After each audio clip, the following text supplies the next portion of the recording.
We've created a beam of photons and we're generally getting an image, but it's quite low quality at the moment. So in this lesson video, we're going to look at what we can do to improve the sharpness of the image, how we can control the contrast that we're getting in it, and also how we can look at the transmitted intensity to understand what it is we're actually looking at. We ended with a blurry image on the screen with intense contrast as the film was either exposed or in the shadow and not exposed, with a fuzzy region at the edge.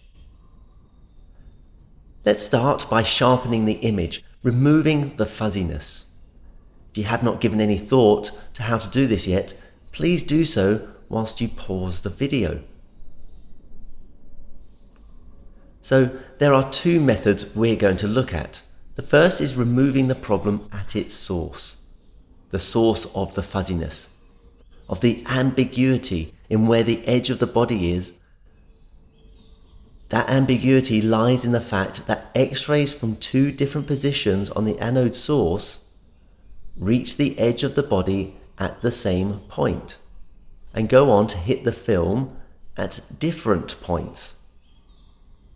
So let's stop that from happening. Let's make the anode a tiny point. And now all the X-rays come from one point. And these reach the body here and hit the screen in one place. This is going to be perfectly sharp. There's no zone of confusion. But we're going to get roughly 0 X-rays because roughly 0 electrons hit this tiny anode. Obviously, a compromise is needed. So we get a small target, but not too small. We can also approach it in a different way. The problem is that we get many X-rays that just miss the body here, coming at all these different angles, hitting the screen in different places. What if we block all but one of these rays? That would give us perfect clarity again.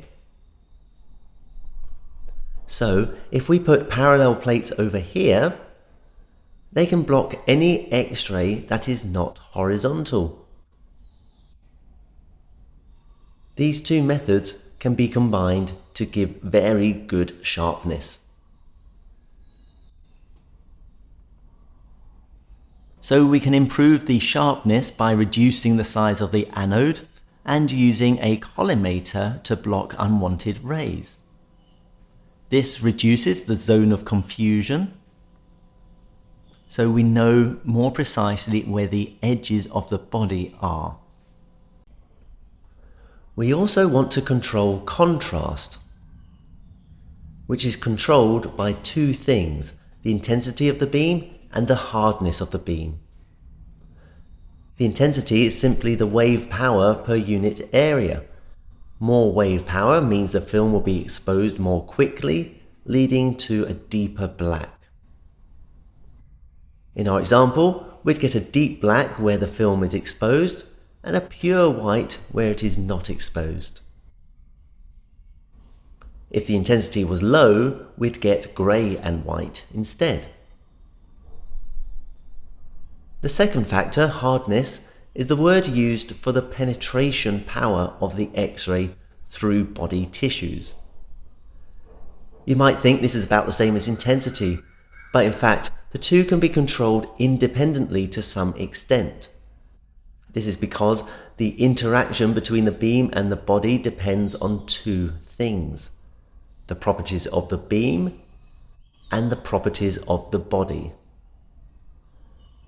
We can change the wavelength of the X-ray to change the interaction simply by changing the energy of the electrons that we were bombarding the anode with.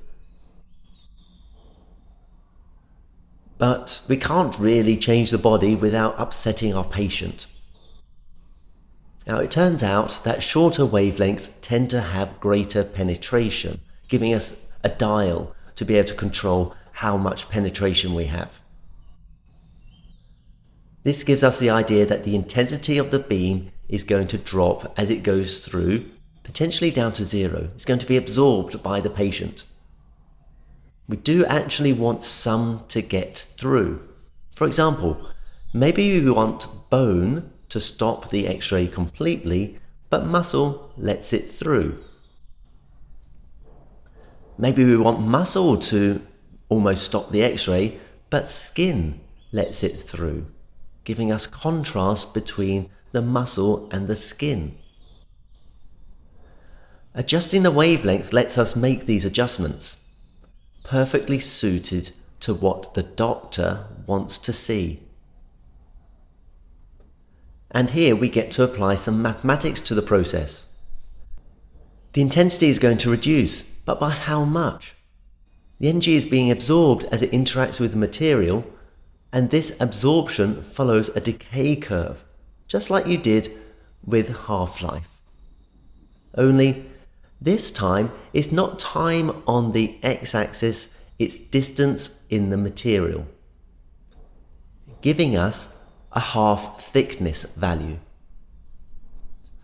The half thickness value is the depth at which the intensity of the beam has dropped to half of its original value.